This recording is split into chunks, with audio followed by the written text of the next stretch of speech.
જય બ્રહ્મા વિષ્ણુ અને મહેશ. તો મિત્રો, આજે આપણે જવાના છીએ નવનાથ ધૂણો આવેલો છે કે જે ગિરનારમાં જૂનાગઢમાં આવેલો છે. તો આપણે અત્યારે દાતાર પહોંચી ગયા છીએ. નીચેની જે સીડી છે ત્યાંથી આપણે દાતારનો રસ્તો અને નવનાથનો બે એક જ રસ્તો થાય છે. એમાં જે ઉપલા દાતાર છે ત્યાં સુધી આપણે આ સીડીએ થઈને જ આપણે જવાનું હોય છે. અત્યારે જો આપણે ધીમે ધીમે ચાલુ થઈ ગયા છીએ, નીકળી ગયા છીએ જવા માટે. અને જે દાતાર પહોંચી જાય પછી ત્યાંથી અલગ બે રસ્તા પડે છે. એક નવનાથના ધૂણે વહી જાય છે અને એક જાય છે કે જે કાસલ વીરડો આવ્યો છે અને આપણે નગારિયા પથ્થરે. અત્યારે જો આ વિલિંગ ડેમ પણ ભરાઈ ચૂક્યો છે અને વિલિંગ ડેમ ઓવરફ્લો પણ છે, તમે જોઈ શકો છો. આ વિલિંગ ડેમ પણ અહીંયા બાજુમાં જ આવેલો છે શેરડીની. અને હવે આપણે અત્યારે જો ધીમે ધીમે દાતારવાળા પગથિયા આપણે ચડવા માંડ્યા છીએ. અને મારી પાસે જેટલી માહિતી છે નવનાથ ભગવાનની એટલી હું તમને આપીશ. નવનાથ એ એક નાથ સંપ્રદાયમાં થયેલા જોગીઓ છે. કહેવાય છે કે કળિયુગનો આરંભ થતાં જ ધીમે ધીમે મૃત્યુલોકના માનવીઓમાં અનાચાર, અધર્મ, અત્યાચાર, કુસંગ, છળકપટ વગેરે વધવા લાગ્યા હતા. તેથી વઘેલા પાપને દૂર કરવા, લોકોનું દુઃખ દારિદ્ર્ય હરવા ભગવાન શંકરે નવનારાયણ અર્થાત નવ યોગેશ્વરોને બોલાવ્યા.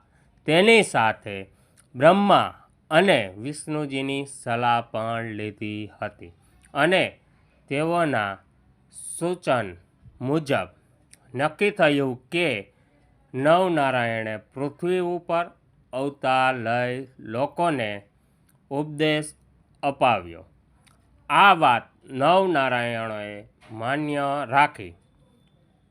પૃથ્વી ઉપર અવતાર લેનાર નવનાથનો ગુરુ તરીકે ભગવાન બ્રહ્મા, વિષ્ણુ અને મહેશ એ ત્રણેય એકત્ર રૂપે પૃથ્વી ઉપર દત્તાત્રેય તરીકે અવતાર લીધો અને તેઓ નાથ સંપ્રદાયના ગુરુ તરીકે પૂજાયા. આમ નવનારાયણ કોઈ સ્ત્રીઓને પેટે જન્મ્યા ન હતા, પરંતુ અયોજન્મ હતા. તેઓ અલગ અલગ એમ માછલીઓને પેટે, ગોબરમાંની, નાગરના પેટે, અગ્નિકુંડમાંથી, ભિક્ષાપાત્રમાંથી, ગજકર્ણમાંથી, ગજમાંથી અને કાદરમાંથી, જળમાંથી પ્રગટ થયા હતા. આ નવે નારાયણ ઘણા શાસ્ત્રો અને સ્વર્ગ વિધિઓની શીખીને નાગ દિશા લઈ જગ્યામાં સિદ્ધ નાથયોગી તરીકે પ્રસિદ્ધ થયા. પૌરાણિક કથાઓ મુજબ જૂનાગઢની પાસે આવેલા ગિરનાર પર્વતને નવનાથ અને 84 સિદ્ધનું નિવાસસ્થાન ગણવામાં આવે છે. મહાશિવરાત્રિના દિવસે ભરાતા ભવનાથમાં મેળામાં તેમને મુરઘીકુંડમાં સ્નાન કરવા નવનાથ આવે છે. મિત્રો, નવનાથ ત્યાં આવે જ છે અને આપણે નવનાથના પણ દર્શન કરીએ છીએ શિવરાત્રિમાં. તો આપણે અત્યારે જો આગળ જઈ રહ્યા છીએ ધીમે ધીમે, કે એમ કંઈ કે આપણે અત્યારે પહોંચી ગયા છીએ, પગથિયા ચડે જાય છીએ એટલે હાથી પથ્થરને આડેગાળે આપણે અત્યારે પહોંચવા આવ્યા છીએ. જો તમે નિરાંતે નવનાથ ભગવાન પાસે આપણે ધૂણો જાય છીએ અને ધૂણાના તમને હું દર્શન પણ કરાવીશ, સાથે સાથે તમને બધી માહિતી આપીશ. અને નવનાથ આપણે જાય ત્યારે દાતાર સુધી પગથિયા છે, દાતાર પછી સાવ કેડી આવી જાય છે, એ પણ હું તમને બતાવીશ. ગિરનાર પર્વત જૂનાગઢ, ગુજરાત પ્રાચીન કાળથી જ યાત્રાધામ તરીકે પ્રસિદ્ધ છે. આ પર્વત પર અનેક આશ્રમો, ગુફાઓ, મંદિરો અને સાધકોના નિવાસસ્થાન આવેલા છે. ગિરનારના શિખરોમાં આવેલું નવનાથ ધૂણો વિશેષ મહત્ત્વ ધરાવે છે. આ ધૂણો નાથ પરંપરા સાથે જોડાયેલો છે, જેને ભારતમાં યોગ સાધના, તપશ્ચર્યાનો અને નાથ સંપ્રદાયના આચાર્ય દ્વારા આવ્યો છે. ભારતના ઐતિહાસિક અને આધ્યાત્મિક પ્રવાસોમાં નાથ સંપ્રદાયનું સ્થાન અગ્રણી છે.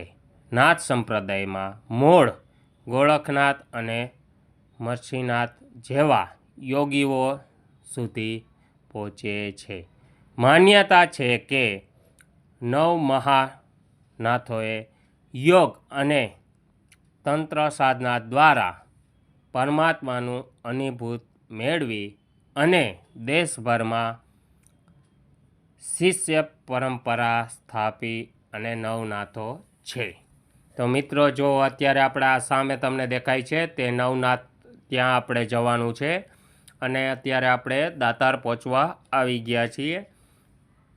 તમે જોઈ શકો છો. જો આ પણ ત્યાં સરસ મજાનું ઝરણું આવેલું જાય છે, એના તમે જોઈ શકો છો. જો કેટલું સરસ મજાનું. ને ચોમાસામાં મજા આવે છે, પણ ચોમાસામાં થોડુંક ધ્યાન રાખીને જવું પડે છે, કેમ કે પથ્થર છે એ આપણે લસરી જાય એવા થઈ જાય છે, એટલે આપણે ધ્યાન રાખીને ત્યાંથી જવું પડે છે. જો હવે આપણે અહીંથી આગળ જઈ એટલે દાતાર આવશે, એના પણ હું તમને દર્શન તો નહીં થાય, પણ ત્યાંથી આપણે બાજુમાંથીને જ નીકળવાનું હોય છે. જો ત્યાંથી ગિરનારના પણ દર્શન થાય છે, ગુરુદત્ત મહારાજ, અંબાજી, અને ત્યાંથી તમને શિખર પણ એનું દેખાય છે. તમે જોઈ શકો છો. જો તો ત્યાં 9 નાથ થઈ ગયા છે. એમાં પહેલા નાથ છે મચ્છિન્દ્રનાથ, બીજા નાથ છે ગોરખનાથ, ત્રીજા છે એ જાલંધરનાથ, ચોથા છે એ ચરપટીનાથ, પાંચમા છે એ કનિફનાથ, છઠ્ઠા છે એ ભર્તૃહરિનાથ, પછી સાતમા છે એ રેવનાથ, આઠમા છે એ ગહનીનાથ અને ભાનુનાથ. આવી રીતે નવનાથ ત્યાં આપણે એના બેસણા છે કે જે નવનાથનો ધૂણો બોલાય છે, કહેવાય છે અને ગિરનારમાં આવેલો છે. પણ તમે ત્યાં જાઓ તો તમને એમ થાય છે કે ના, અહીંયા આપણે જવું જોઈએ. જો અત્યારે આપણે દાતાર પહોંચી ગયા છે, જે જમિયાલ શાહ પીર દાતારની જગ્યા આવેલી છે ત્યાં. આ સંપૂર્ણ વિડીયો આખો પૂરો વિડીયો છે, અને આ વિડીયો પૂરેપૂરો જોજો. અને આ વિડીયો તમે જોશો એટલે તમને પૂરેપૂરી માહિતી સાથે મેં તમને આમાં કીધેલું છે, તો તમે આ જોવાનું ભૂલતા નહીં. આ વિડીયો જો તમને હું પણ દાતારના પણ દર્શન કરાવી રહ્યો છું. જુઓ, બસ હવે આપણે આગળ વધીએ. ત્યાંથી કાચો રસ્તો આવી જાય છે, એ આપણે હવે અત્યારે આવી ગયા છીએ. જે દાતાર પછીનો જે કાચો રસ્તો છે કે જે પથરાળ રસ્તો છે, અને હાલવામાં પણ ધ્યાન રાખવું પડે છે. ગારો હોય છે, પાણી હોય છે, અને એમ કંઈ કે ત્યાં સેવાર પણ થઈ ગયો હોય છે. ચોમાસામાં આવીએ તો લપસી જવાની પણ બીક લાગે છે. જો આવો રસ્તો આવેલો છે, તમે રસ્તો પણ જોઈ શકો છો, હું તમને બતાવી રહ્યો છું. તો હવે આપણે આગળ થોડુંક, અને અહીંથી નવનાથ જવા માટે જો એરા મારેલા છે, ખાલી કેડી છે અને કેડીએ એરા મારેલા છે. કોઈ આપણે એમ કંઈ કે ત્યાંથી એવું નથી. અલગ અલગ રસ્તા તો ઘણા છૂટા પડે છે, બીજે ક્યાંય જતા હોય એ તો આપણને ક્યાંય ખબર હોય નહીં. જો આવી રીતે એરા લગાવેલા છે, એરેને આપણે હાલ જવાનું હોય છે. આ નવનાથનું તપસ્થાન ભારતભરમાં પ્રસિદ્ધ છે, પરંતુ ગુજરાતના ગિરનાર પર તેમની સાધના સાથે જોડાયેલું સ્થાન નવનાથ ધૂણો તરીકે લોકવિખ્યાત છે. ગિરનાર પર નવનાથનો ધૂણો. ગિરનાર હંમેશા સાધકો અને તપસ્વીઓ માટે પ્રિય સ્થળ રહ્યું જ છે. ઘોર અઘોર ઊંચા શિખરો અને નિર્જળ ગુફાઓ આધ્યાત્મિક અભ્યાસ માટે ઉત્તમ ગણાય છે. કહેવાય છે કે નવનાથોએ અહીં આવીને લાંબી તપશ્ચર્યા કરી તેમની સાધના માટેનું સ્થાનો ધૂણો છે. જો મિત્રો તમને હું આ અત્યારે ત્યાં આ કહેવાય છે કેવી ઓલી ગોકળ ગાય એના હું તમને દર્શન પણ કરાવી રહ્યો છું. અને અહીંયા આવો એટલે દુર્લભ નજારો તમને દેખાય છે.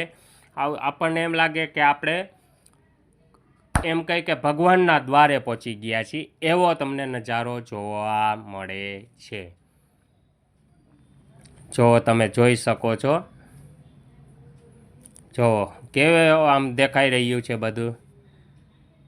અગ્નિકુંડ સાધુઓની બેસવાની જગ્યા રૂપે આજે પણ ગિરનાર પર જળવાય છે. નવનાથ ધૂણો એટલે કે નવેય નાથોની ધૂણ એક સાથે સ્થાપેલી જગ્યા. અહીંયા અવરિત ધૂણે અગ્નિ પ્રગટાવવામાં આવે છે. માન્યતા છે કે આ અગ્નિ પ્રાચીન કાળથી સતત જળતો રહ્યો છે, જેને સંતો અને મહંતો પેઢી દર પેઢી જાળવી રાખે છે. જો અત્યારે આપણે આ પહોંચી ગયા છીએ એ આપણે નવનાથ ધૂણે પહોંચવા આવી ગયા છીએ, તમે જોઈ શકો છો. અને આપણે જો આ તમને દર્શન થાય છે તે નવનાથના તમે દર્શન થાય છે. આપણે ત્યાં અત્યારે પહોંચી ગયા છીએ, એના તમને દર્શન કરાવી રહ્યો છું. જો આ નવનાથનો ધૂણો આવેલો છે અને ત્યાં આ ધજા મોટી બધી ત્યાં લાગેલી છે. અત્યારે ચોમાસું હોય એટલે ધજા છે અને બાકી ત્યાં ધજા લાગેલી જ હોય છે. આ છે તે શિખરના સાવ ટોચે આવેલું મંદિર છે. ત્યાં કાંઈ કહેવાતું જ નથી, એમ કહી કે ખાલી ટોચ જ આવેલી છે અણી આકાર, બસ બીજું કાંઈ ત્યાં છે નહીં. અને આ છે તે નવનાથનો ધૂણો બોલાય છે, કહેવાય છે. તમે જોઈ શકો છો ગુરુ દત્તાત્રેય ભગવાન અને વેલનાથ ભગવાનની ત્યાં છબી રાખેલી છે.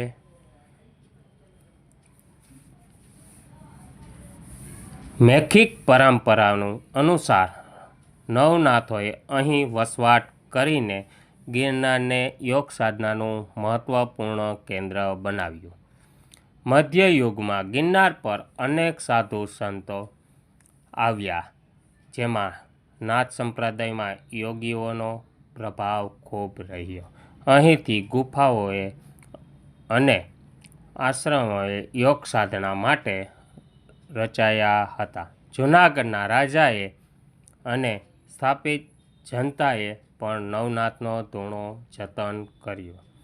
તો મિત્રો જુઓ, અત્યારે આપણે નવનાથના મેં તમને દર્શન કરાવ્યા. અને ત્યાં ચડવું ઉતરવા માટે જો આ લપસણું છે એટલા માટે ત્યાં નાળેથી આપણે ઉતરી અને આપણે જો નિરાયતે રાખીને ચડવામાં આવી જ રીતે ચડવાનું છે અને ઉતરવામાં આવી રીતે છે. થોડુંક અઘરું છે પણ શાંતિપૂર્વક વયા જાવ એટલે તમને દર્શન થઈ જાય છે. તો મિત્રો મારી પાસે જેટલી માહિતી હતી એટલી મેં તમને નવનાથ ધૂણાની તમને માહિતી આપી છે. અને ઊંચો પણ છે ને મજા પણ એટલી જ આવે છે. તો જો મારા આ વિડીયોમાં મજા આવી હોય તો મારી ચેનલને લાઈક કરજો, શેર કરજો અને સબસ્ક્રાઈબ કરવાનું ભૂલતા નહીં. તો મિત્રો આવા નજારા જોવા માટે જો મારી ચેનલને લાઈક કરજો, શેર કરજો અને સબસ્ક્રાઈબ કરવાનું ભૂલતા નહીં, કેમ કે આવા નવા વિડીયો તમને જોવા મળશે. તો જય